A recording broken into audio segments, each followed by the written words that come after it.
नमस्कार, आप सभी का स्वागत है आपके अपने YouTube चैनल एक्सेस एकेडमी पर। दोस्तों, आज की इस वीडियो में हम पॉलिटिकल साइंस यानी राजनीति विज्ञान की एग्जाम टाइम सीरीज का 15वां वीडियो आप सभी लोगों के लिए लेकर के आए हैं, जिसके अंतर्गत आज का टॉपिक है शासन के अंग और प्रकार। तो शासन के अंग और प्रकारों के बारे में आज की इस वीडियो में हम विस्तार पूर्वक पढ़ने वाले हैं, जो आप सभी की आगामी परीक्षाओं जैसे TGT, PGT, LT grade, JSC प्रवक्ता, government degree college, assistant professor, Kendriya Vidyalaya संगठन, DSSB बिहार शिक्षक भर्ती परीक्षा के अंतर्गत टीजीटी, पीजीटी और नेट जेआरएफ के लिए बहुत ही उपयोगी है। तो दोस्तों, वीडियो में आगे बढ़ने से पहले छोटी सी रिक्वेस्ट है कि प्लीज वीडियो को लाइक करें, दोस्तों में शेयर करें और चैनल को सब्सक्राइब कर लें आगे की तैयारी फ्री ऑफ कॉस्ट जारी रखने के लिए। तो आइए शुरू करते हैं आज का वीडियो और पढ़ते हैं शासन के अंग और शासन के प्रकारों के बारे में। तो दोस्तों, सबसे पहले हम लोग पढ़ेंगे शासन के अंग, व्यवस्थापिका, कार्यपालिका और न्यायपालिका के बारे में। आप सभी लोग जानते हैं शासन व्यवस्था के 3 प्रमुख अंग हैं। पहली है व्यवस्थापिका, दूसरी कार्यपालिका, तीसरी है न्यायपालिका। तो शासन व्यवस्था या सरकार की उन व्यक्तियों और संस्थाओं का समूह है जो किसी राज्य के अधिकार क्षेत्र में आने वाले लोगों की गतिविधियों और संसाधनों के उपयोग को नियमित करता है और इस उद्देश्य से सार्वजनिक नीतियां और कानून बनाता है और लागू करता है और उन्हीं कानूनों के आधार पर न्याय करता है। शासन के 3 अंग हैं, व्यवस्थापिका, कार्यपालिका तथा न्यायपालिका। तो सबसे पहले पढ़ते हैं व्यवस्थापिका के बारे में। व्यवस्थापिका क्या है? तो निर्वाचित व्यक्तियों का वह समूह जो विधि निर्माण या विधियों में संशोधन या विधियों के निरसन का कार्य करता है, व्यवस्थापिका कहलाती है। एल.एन. बॉल के अनुसार ऐतिहासिक दृष्टि से देखा जाए तो व्यवस्थापिका का जन्म कार्यपालिकाओं के लिए परामर्श देने वाली संस्थाओं के रूप में हुआ है। व्यवस्थापिका के प्रमुख कार्य और शक्तियों पर नजर डालते हैं। तो व्यवस्थापिका का सबसे पहला कार्य है कानूनों का निर्माण करना। किसी भी देश और शासन व्यवस्था के अंतर्गत व्यवस्थापिका का पहला कार्य होता है कानूनों का निर्माण करना। दूसरा कार्य होता है कार्यपालिका पर नियंत्रण करना। तीसरा होता है विभिन्न अंतर्राष्ट्रीय नियमों, कानूनों व संधियों को लागू करने हेतु नियम व उपनियम बनाना। और अगला जो इसका प्रमुख कार्य वो है वित्त पर नियंत्रण। अब प्रदत्त व्यवस्थापन के बारे में नजर डालते हैं। तो वर्तमान में व्यवस्थापिका के कार्य बोझ के बढ़ने के कारण व्यवस्थापन कार्य को विधेयक की रूपरेखा तैयार कर कार्यपालिका को सौंप दी जाती है, जिसे प्रदत्त व्यवस्थापन कहते हैं। अब बात कर लेते हैं कार्यपालिका के बारे में। तो कार्यपालिका का तात्पर्य उन सभी कर्मचारियों से होता है जिनका संबंध राज्य के प्रशासन से होता है। तो एक तरीके से हम कहें व्यवस्थापिका के द्वारा निर्मित कानूनों को लागू करने के लिए जो प्रशासनिक ढांचा होता है उसी को कार्यपालिका के नाम से जाना जाता है। कार्यपालिका के विभिन्न प्रकारों पर अगर हम चर्चा करें तो एक होती है नाम मात्र की कार्यपालिका और दूसरी होती है वास्तविक कार्यपालिका। नाम मात्र की कार्यपालिका का ऐसी कार्यपालिका से है जो स्वयं कोई कार्य नहीं करता परंतु सभी कार्य उसी के नाम से संपादित होते हैं। जैसे भारत का राष्ट्रपति जो है वो नाम मात्र की कार्यपालिका का एक सर्वश्रेष्ठ उदाहरण है। आगे देखते हैं दोस्तों, नाम मात्र की कार्यपालिका 2 प्रकार की होती है। पहली पैतृक कार्यपालिका, दूसरी होती है निर्वाचित कार्यपालिका। पैतृक कार्यपालिका का सर्वश्रेष्ठ उदाहरण ब्रिटेन का सम्राट है तथा दूसरी निर्वाचित नाम मात्र कार्यपालिका का सर्वश्रेष्ठ उदाहरण भारत का राष्ट्रपति है। वास्तविक कार्यपालिका का आशय ऐसी कार्यपालिका से है जो शक्तियों का वास्तविक रूप में प्रयोग करती है, और नाम मात्र की कार्यपालिका की जिसमें जनता द्वारा चुने गए प्रतिनिधि शामिल होते हैं जो संसद के प्रति उत्तरदायी होते हैं। वास्तविक कार्यपालिका भी 2 प्रकार की होती है। पहली एकल कार्यपालिका और दूसरी बहुल कार्यपालिका। अब कार्यपालिका के कार्यों पर नजर डालें तो पहला कार्य है विदेशी संबंधों का संचालन। जो भी विदेशी संबंध होते हैं उन सभी के सफल और कुशल संचालन के लिए कार्यपालिका बहुत ही महत्वपूर्ण रोल अदा करती है। दूसरा कार्य है राष्ट्रीय कार्यों का संचालन, तीसरा है सैनिक कार्यों का संचालन और चौथा है व्यवस्थापिका द्वारा निर्मित कानूनों को लागू करना। मुख्यतः कार्यपालिका का ये मुख्य उद्देश्य माना जाता है कि व्यवस्थापिका के द्वारा जिन कानूनों का निर्माण किया गया है उन कानूनों को सामाजिक रूप से लागू करने की जो भी व्यवस्था होती है वो कार्यपालिका के द्वारा ही की जाती है। अब बात करते हैं न्यायपालिका। तो न्यायपालिका शासन का प्रमुख अंग है और व्यवस्थापिका और कार्यपालिका के द्वारा जो भी कार्य किए जाते हैं कहीं ना कहीं उन्हीं के आधारों पर जो निर्णय होता है वो न्यायपालिका के द्वारा किया जाता है। तो कानूनों की व्याख्या तथा उसका उल्लंघन करने वाले व्यक्तियों को दंडित करने की संस्थागत व्यवस्था को न्यायपालिका कहा जाता है। बहुत ही समराइज परिभाषा है न्यायपालिका की।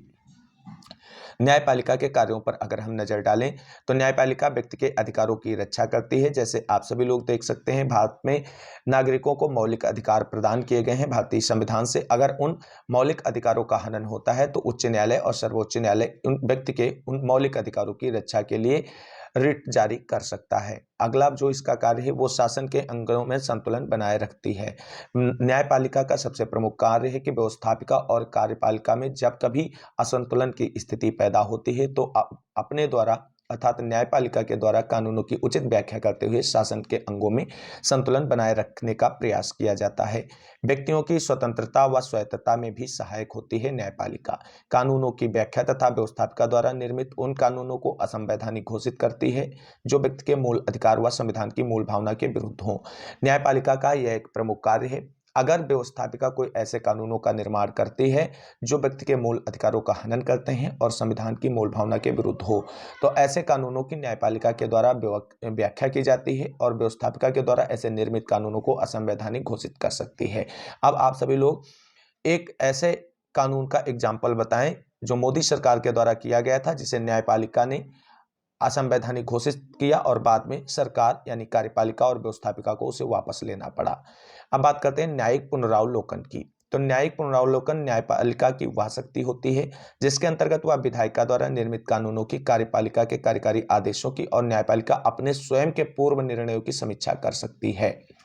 नोट: यद्यपि न्यायिक पुनरावलोकन का बीजारोपण ब्रिटेन में हुआ किंतु इसने स्पष्ट और निश्चित सिद्धांत का रूप अमेरिका में मार्बरी बनाम मेडिसन विवाद 1803 में प्राप्त किया। तो यह भी पूछा जा सकता है प्रश्न कि न्यायिक पुनरावलोकन का जो स्पष्ट और निश्चित सिद्धांत अमेरिका में किस वाद से सामने आया, तो मार्बरी बनाम मेडिसिन विवाद 1803 से यह स्पष्ट हुआ। कौन? न्यायिक पुनरावलोकन। आगे देखते हैं दोस्तों, अब बात करते हैं शासन के प्रकारों पर। तो सबसे पहले एकात्मक एवं संघात्मक शासन, संसदात्मक एवं अध्यक्षात्मक शासन प्रणाली। तो सबसे पहले नजर डालेंगे एकात्मक शासन पर। एकात्मक शासन क्या होता है? दोस्तों, एकात्मक शासन वह होता है जिसमें संविधान के द्वारा शासन की संपूर्ण शक्ति केंद्रीय सरकार में निहित कर दी जाती है और स्थानीय सरकारों का अस्तित्व एवं शक्तियां केंद्रीय सरकार की इच्छा पर निर्भर करती हैं। डॉक्टर फाइनर के अनुसार एकात्मक राज्य वह है जिसमें शासन सत्ता एवं शक्ति एक केंद्र में निहित रहती है और जिसकी इच्छा एवं जिसके अधिकारी समस्त क्षेत्र पर कानूनन सर्वशक्तिमान होते हैं।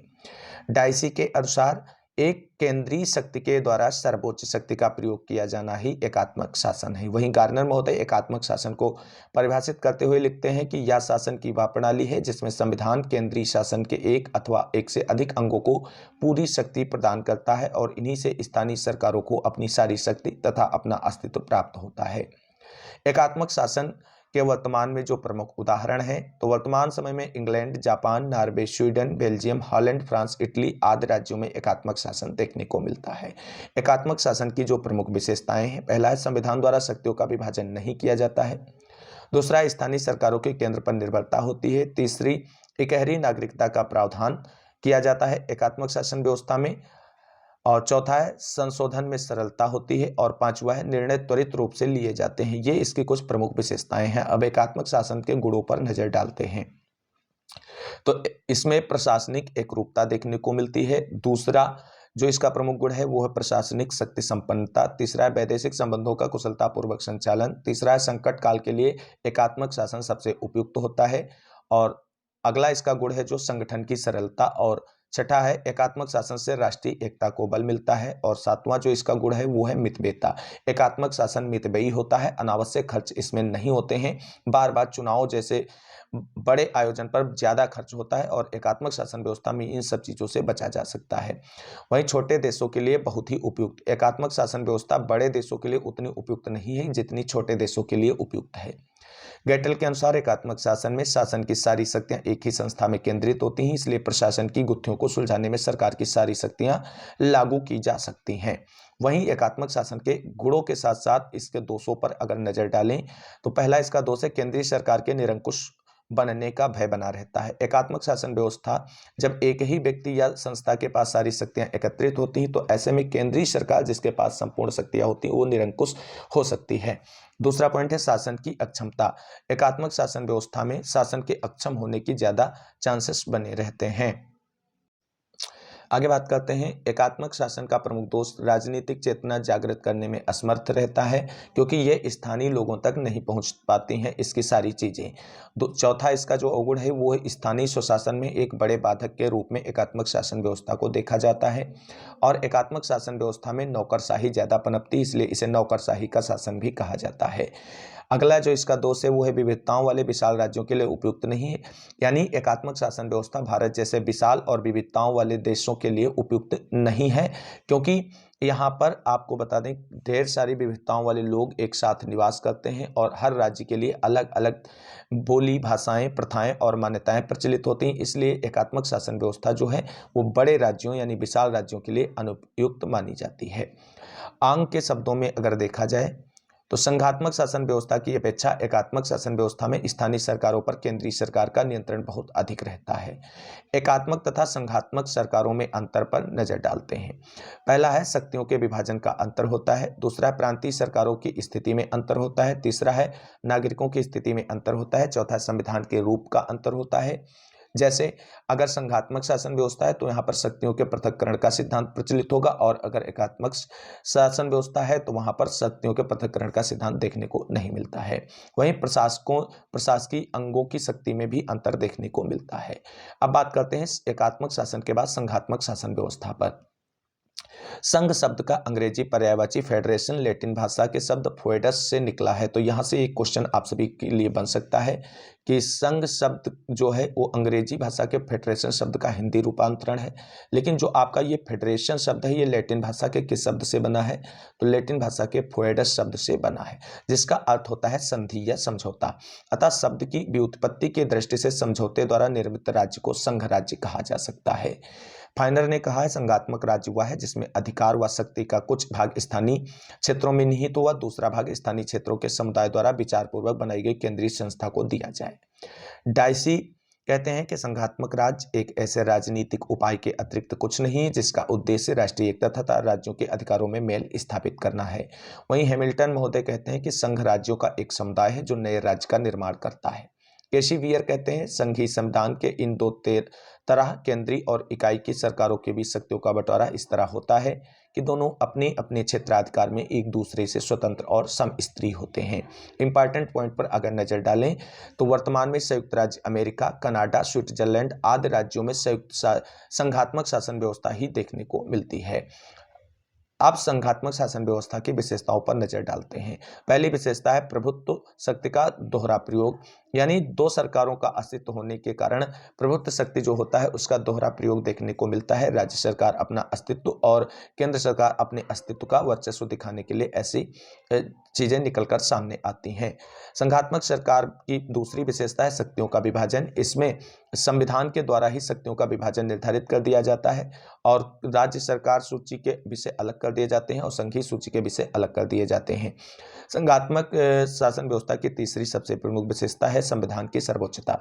संघात्मक शासन व्यवस्था में संविधान सर्वोच्च होता है और संविधान के अनुरूप ही संघात्मक शासन व्यवस्था को लागू किया जाता है। अगला है न्यायपालिका की स्वतंत्रता और निष्पक्षता। संघात्मक शासन व्यवस्था में न्यायपालिका स्वतंत्र और निष्पक्ष रूप से अपना कार्य करती है। और जो सबसे इंपॉर्टेंट पॉइंट है कि दोहरी नागरिकता, तो संघात्मक शासन व्यवस्था में दोहरी नागरिकता देखने को मिलती है, यानी एक केंद्र की नागरिकता और दूसरी राज्यों की नागरिकता। ऐसा प्रावधान आप अमेरिका में देख सकते हैं, लेकिन भारत ने संघात्मक शासन व्यवस्था को अपनाते हुए भी इकहरी नागरिकता का प्रावधान किया है, जो अपने आप में एक अनूठा उदाहरण देखने को मिलता है। हास्किन के शब्दों में अगर नजर डालें तो संघीय शासन में सर्वोच्च न्यायालय शासन तंत्र में संतुलन रखने वाला पहिया होता है। तो इंपॉर्टेंट पॉइंट है, पूछा जा सकता है कि संघीय शासन में सर्वोच्च न्यायालय शासन तंत्र में संतुलन बनाए रखने वाला पहिया है, ऐसा किसने कहा है, तो हास्किन महोदय ने ऐसा कहा है। आगे देखते हैं दोस्तों इसमें। दोस्तों अब संघ निर्माण के हेतु आवश्यक शर्तों पर नजर डालते हैं, यानी किन आवश्यक शर्तों के तहत संघात्मक शासन व्यवस्था अपनाई जाती है और एक संघ का निर्माण किया जाता है। तो पहला है अपने अस्तित्व की रक्षा के साथ व्यापक रूप से एक होने की भावना।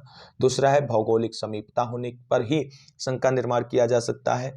तीसरा है भाषा, धर्म, संस्कृति व हितों की एकता होने पर। चौथा है समान सामाजिक प्रथाएं और राजनीतिक संस्थाएं हों तो संघात्मक शासन व्यवस्था के लिए संघों का निर्माण किया जा सकता है। आकार और जनसंख्या की दृष्टि से इकाइयों में समानता होनी चाहिए। छठा है पर्याप्त आर्थिक साधन और सातवां है राजनीतिक चेतना। प्रोफेसर वियर महोदय कहते हैं कि संघ के अधीन मिलना तो चाहते हैं, किंतु वे एकात्मक शासन के निर्माण के इच्छुक नहीं होते हैं। मिल के अनुसार संघ के उद्देश्य की पूर्ति धर्म, जाति, भाषा का सबसे अधिक राजनीतिक संस्थाओं जो राजनीतिक हितों की अनुरूपता को प्रोत्साहित करती हैं की एकता पर निर्भर करती है। संघीय शासन व्यवस्था के कुछ गुणों पर नजर डालते हैं। पहला, राष्ट्रीय एकता और स्थानीय स्वशासन में सामंजस्य स्थापित होता है। दूसरा है, निर्बल राज्यों को शक्तिशाली बनाने की एक बेहतर पद्धति होती है संघात्मक शासन व्यवस्था। तीसरा है, संघ में सम्मिलित राज्यों की अंतर्राष्ट्रीय प्रतिष्ठा में वृद्धि होती है। और चौथा है, स्थानीय स्वशासन का लाभ होता है। पांचवा है, राजनीतिक चेतना में वृद्धि होती है। छठा है, केंद्रीय शासन की कार्यकुशलता में वृद्धि होता है और संपूर्ण केंद्रीय योजनाएं जो हैं स्थानीय लोगों तक पहुंचती हैं। सातवां है, राजनीतिक और प्रशासनिक प्रयोगों के लिए अवसर मिलता है। और आठवां है, विशाल राज्यों के लिए नितांत उपयुक्त व्यवस्था है। तो प्रश्न पूछा जा सकता है कि विशाल राज्यों के लिए सबसे उपयुक्त व्यवस्था कौन सी है, तो आप कहेंगे संघात्मक शासन व्यवस्था।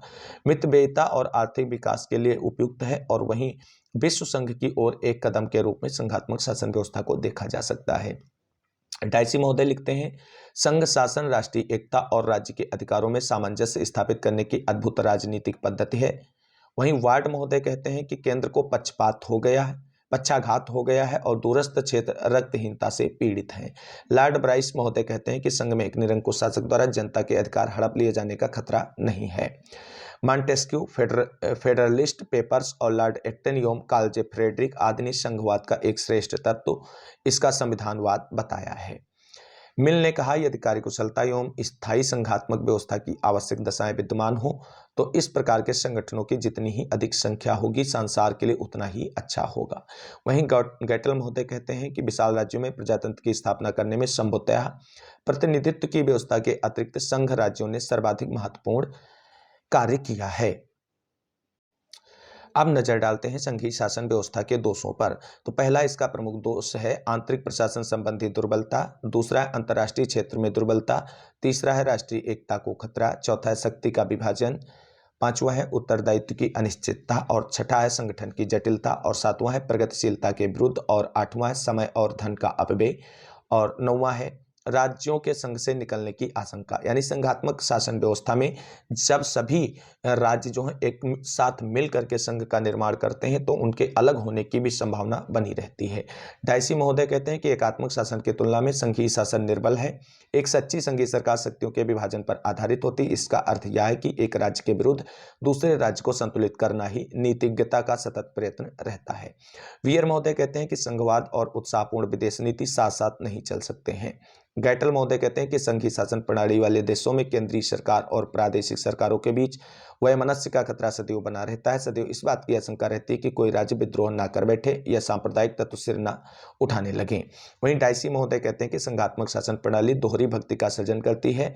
शासन के इस रूप की यह बहुत बड़ी और गंभीर दुर्बलता है, क्योंकि इसके अंतर्गत एक नागरिक की संपूर्ण संघ राष्ट्र के प्रति भक्ति संघर्ष उसके अपने राज्य के प्रति भक्ति से हो सकता है। डॉक्टर फाइनर महोदय कहते हैं कि वित्तीय दृष्टिकोण से यह व्यवस्था अपव्ययी है, क्योंकि इनमें प्रशासनिक मशीन एवं प्रक्रिया का बहुत दोहरापन होता है। गिलक्राइस्ट महोदय कहते हैं कि एक इकाई का राज्य को छोड़ना एकात्मक सरकार की अपेक्षा संघात्मक सरकार में अधिक आसान है। संघ में केंद्रीकरण की प्रवृत्ति होती है। पहला है, युद्ध के समय संघीय शासन व्यवस्था में केंद्रीकरण की प्रवृत्ति देखने को मिलती है। वहीं केंद्रीभूत अर्थव्यवस्था और केंद्रीकृत समाज व्यवस्था भी इसमें देखने को मिलती है। न्यायपालिका द्वारा की गई संविधान की उदार व्याख्या भी। और चौथा है सशर्त सहायता अनुदान। और पांचवा है व्यक्तियों का परिवर्तित दृष्टिकोण। मेडिसिन ने कहा है कि धन देने वाली सत्ता का वास्तविक नियंत्रण भी स्थापित हो जाता है। मैरियट कहते हैं कि संघ का निर्माण होता है, स्वतः जन्म नहीं। दोस्तों, अब बात कर लेते हैं संसदात्मक शासन व्यवस्था पर। सरकार के 3 अंग होते हैं, व्यवस्थापिका, कार्यपालिका और न्यायपालिका। व्यवस्थापिका और कार्यपालिका के पारस्परिक संबंध के आधार पर शासन व्यवस्थाओं को संसदात्मक एवं अध्यक्षात्मक रूप में वर्णित किया जा सकता है या किया जाता है।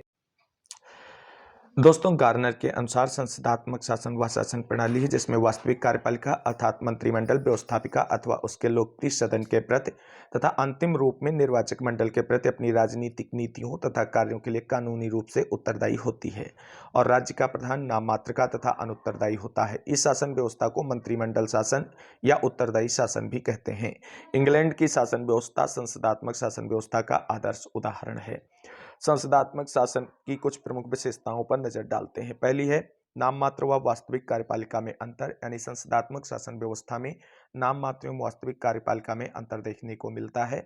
दूसरा जो इसकी प्रमुख विशेषता है वह व्यवस्थापिका तथा कार्यपालिका में घनिष्ठ संबंध। संसदात्मक शासन व्यवस्था में आपको व्यवस्थापिका और कार्यपालिका में घनिष्ठ संबंध देखने को मिलता है। कार्यपालिका के कार्यकाल की अनिश्चितता। संसदात्मक शासन व्यवस्था में जो निर्वाचित कार्यपालिका होती है उसके कार्यकाल की अनिश्चितता बनी रहती है। मंत्रिमंडल का सामूहिक उत्तरदायित्व संसदात्मक शासन की प्रमुख विशेषता है और व्यक्तिगत उत्तरदायित्व भी इसमें निर्धारित होता है। प्रधानमंत्री का नेतृत्व भी संसदात्मक शासन व्यवस्था में इंपॉर्टेंट होता है। अब बात करते हैं संसदात्मक शासन के गुण। पहला है व्यवस्थापिका और कार्यपालिका में सहयोग की भावना पनपती है। दूसरा है शासन व्यवस्था जनता के प्रति उत्तरदायी होता है, इसे इसलिए इसे जनदायी शासन व्यवस्था या उत्तरदायी शासन व्यवस्था भी कह सकते हैं। आवश्यकता के अनुसार इसमें परिवर्तन संभव होता है। समय समय पर आप सभी लोग देखते हैं संसदात्मक शासन व्यवस्था में मंत्रिमंडल में परिवर्तन देखने को मिलता है। चौथा है योग्यतम अनुभवी एवं लोकप्रिय व्यक्तियों का शासन होता है। पांचवा है राजनीतिक शिक्षा और छठा है गत्यावरोध की आशंका इसमें कम होती है और संसदात्मक शासन व्यवस्था में निरंकुशता का अभाव पाया जाता है। आठवां है लोकतंत्री सिद्धांत की रक्षा जो है वो संसदात्मक शासन व्यवस्था में देखने को मिलती है। अब संसदात्मक शासन व्यवस्था के दोषों पर नजर डालते हैं। पहला है एक दलीय तानाशाही का भय संसदात्मक शासन व्यवस्था में बना रहता है। अगर एक दलीय शासन व्यवस्था की तानाशाही ऐसे आ सकती है, अगर एक ही दल की लगातार कई बार सरकार बनती रहती है तो कहीं ना कहीं उसके अंदर तानाशाही का गुण पनपने लगता है। दूसरा निर्बल शासन, यानी इसमें अयोग्य व्यक्तियों के निर्वाचन के द्वारा निर्बल शासन की भी संभावना बनी रहती है। अगला जो इसका दोष है वो शक्ति पृथक्करण के सिद्धांत का विरोध। संसदात्मक शासन व्यवस्था शक्ति पृथक्करण के सिद्धांत का विरोध करता है। चौथा है कार्यपालिका की अस्थिरता का भी इसमें डर बना रहता है। पांचवा अयोग्य व्यक्तियों का शासन। निर्वाचन के समय कौन सा व्यक्ति योग्य है या अयोग्य है इसके बारे में कुछ भी निश्चित नहीं होता कि कौन व्यक्ति जीतेगा और कौन हारेगा। ऐसे में अगर अयोग्य व्यक्ति चुनकर सरकार और बनाते हैं तो यहाँ अयोग्य व्यक्तियों के शासन कहा जा सकता है। छठा है मंत्रिमंडलीय तानाशाही की प्रवृत्ति भी इसमें देखने को मिलती है और प्रशासन कार्य की अक्षमता इसमें प्रमुख रूप से इसकी बुराई है। उग्र राजनीतिक दलबंदी भी इसमें देखने को मिलती है और संकट काल में कार्यपालिका की निर्बलता जो है वो स्पष्ट झलकने लगती है। वहीं मंत्रिमंडलों का बढ़ता हुआ आकार और दल बदल की भावना जो है इस संसदात्मक व्यवस्था में देखने को मिलती है। अब बात करते हैं अध्यक्षात्मक या राष्ट्रपति शासन प्रणाली में। क्या है अध्यक्षात्मक शासन प्रणाली? जिस शासन व्यवस्था में कार्यपालिका प्रधान व्यवस्थापिका से बिल्कुल अलग होता है और शासन विभाग का प्रधान एक ऐसा व्यक्ति होता है जो व्यवस्थापिका के प्रति उत्तरदायी नहीं होता है, उसे अध्यक्षात्मक शासन कहते हैं। अध्यक्षात्मक शासन प्रणाली का आधार शक्तियों का पृथक्करण है। डॉक्टर गार्डनर के अनुसार अध्यक्षात्मक सरकार वह होती है जिसमें कार्यपालिका अर्थात राज्य का अध्यक्ष तथा उसके मंत्री अपनी अवधि के बारे में संविधान की दृष्टि से विधानमंडल से स्वतंत्र होते हैं और अपनी राजनीतिक नीतियों के बारे में भी उसके प्रति अनुत्तरदायी होते हैं। अध्यक्षात्मक शासन प्रणाली की प्रमुख विशेषताओं पर नजर डालते हैं। पहले कार्यपालिका के कार्यकाल की निश्चितता होती है। दूसरा है कार्यपालिका और व्यवस्थापिका एक दूसरे से पृथक होते हैं। नाम मात्र की और वास्तविक कार्यपालिका अलग अलग नहीं होती। इसमें अध्यक्षात्मक शासन के कुछ प्रमुख गुण हैं। शासन में स्थायित्व पाया जाता है।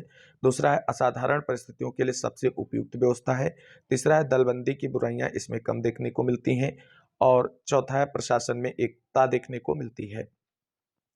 पांचवा है अध्यक्षीय शासन व्यवस्था में शासन में कुशलता देखने को मिलती है और शक्ति पृथक्करण के सिद्धांत का पालन किया जाता है। अगला जो है बहुदलीय प्रणाली के लिए अत्यंत उपयुक्त व्यवस्था है। योग्यतम व्यक्तियों के मंत्रिमंडल का निर्माण इसमें संभव है। अब अध्यक्षात्मक शासन के दोषों पर नजर डालते हैं। सबसे पहला है परिवर्तनशीलता का अभाव। दूसरा है उत्तरदायित्व की अवहेलना। तीसरा है व्यवस्थापिका और कार्यपालिका में सहयोग का अभाव। चौथा है निरंकुशता का अभाव। पांचवा प्रशासनिक एकता के सिद्धांत का विरोध और छठा है कम राजनीतिक शिक्षा। आप संसदात्मक व अध्यक्षात्मक शासन व्यवस्थाओं में अंतर पर नजर डालते हैं। पहला कार्यकाल संबंधी अंतर इसमें देखने को मिलता है। दूसरा कार्यपालिका प्रधान की स्थिति में अंतर देखने को मिलता है, यानी इसमें नाम मात्र का कार्यपालिका प्रमुख नहीं होता है, दोनों चीजें वास्तविक होती हैं। व्यवस्थापिका और कार्यपालिका के पारस्परिक संबंधों के विषय में भी अंतर देखने को मिलता है संसदात्मक और अध्यक्षात्मक शासन व्यवस्थाओं में। वही मंत्रियों की स्थिति से संबंधित अंतर भी निकलकर सामने आते हैं और राजनीतिक दलों की सक्रियता में भी अंतर स्पष्ट नजर आता है। इन दोनों व्यवस्थाओं में जनतंत्रात्मक सिद्धांतों के आधार पर भी अंतर देखने को मिलेगा। डॉक्टर अंबेडकर के अनुसार संसदात्मक व्यवस्था शासन के सामयिक मूल्यांकन के साथ साथ दिन प्रतिदिन के मूल्यांकन का भी अवसर प्रदान करती है। तो साथियों, ये था एग्जाम टाइम सीरीज का 15वां वीडियो, जिसके अंतर्गत हमने शासन के अंगों और प्रकारों के बारे में विस्तार पूर्वक आप सभी के साथ डिस्कस किया है, जो आप सभी की आगामी परीक्षाओं के लिए काफी हेल्पफुल साबित होगा। उम्मीद करते हैं वीडियो अच्छा लगा होगा। अगर वीडियो अच्छा लगा तो लाइक करें, दोस्तों में शेयर करें और फटाफट चैनल को सब्सक्राइब कर लें आगे की तैयारी को फ्री ऑफ कास्ट जारी रखने के लिए। आज के वीडियो में बस इतना ही। मिलते हैं अगली वीडियो में नेक्स्ट टॉपिक के इंपॉर्टेंट पॉइंट के साथ। तब तक के लिए सभी साथियों को जय हिंद, जय भारत, वंदे मातरम। आप सभी साथियों का दिन शुभ हो।